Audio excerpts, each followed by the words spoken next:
എത്ര ഷുഗർ കട്ടാണെന്ന് പറഞ്ഞാലും മധുരമുള്ള പലഹാരങ്ങൾ കാണുമ്പോൾ ചിലരുടെയൊക്കെ നിയന്ത്രണം വിട്ടുപോകാറുണ്ട്.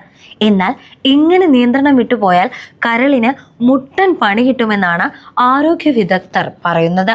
കാരണം പഞ്ചസാരയുടെ പ്രധാന ഘടകങ്ങളിലൊന്നായ ഫ്രക്ടോസിന്റെ ഉപചായം കരളാണ് പലപ്പോഴും നിർവഹിക്കുന്നത്.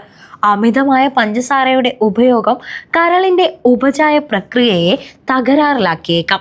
ഇത് നോൺ ആൽക്കഹോളിക് ഫാറ്റി ലിവർ എന്ന അസുഖത്തിലേക്ക് നയിക്കാനും സാധ്യതയുണ്ട്.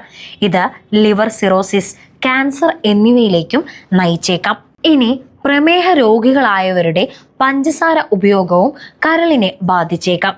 രക്തത്തിലെ പഞ്ചസാരയുടെ ഉപയോഗം ഇൻസുലിൻ പ്രതിരോധത്തിലേക്ക് നയിച്ചേക്കാം. ഇത് കരളിനെ തകരാറിലുമാക്കിയേക്കാം. അതിനാൽ പഞ്ചസാരയുടെ ഉപയോഗം നിയന്ത്രിച്ചില്ലെങ്കിൽ കരളിനെ ഇത് വലിയ രീതിയിൽ പ്രതിരോധത്തിലാക്കിയേക്കാം. ആരോഗ്യകരമായ ഭക്ഷണശീലങ്ങൾ നല്ലതാണ്. സംസ്കരിച്ച ഭക്ഷണങ്ങൾ ഒഴിവാക്കി പഞ്ചസാര കുറവുള്ള ഉൽപ്പന്നങ്ങൾ മാത്രം ഉപയോഗിക്കുക.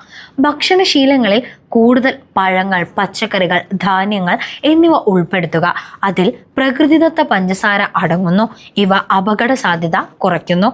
ജ്യൂസ്, മധുരമുള്ള ചായ, കാപ്പി, സോഡ എന്നിവയെ ഒഴിവാക്കുക. ഭക്ഷണശീലങ്ങളിൽ മിതത്വം പാലിക്കുക.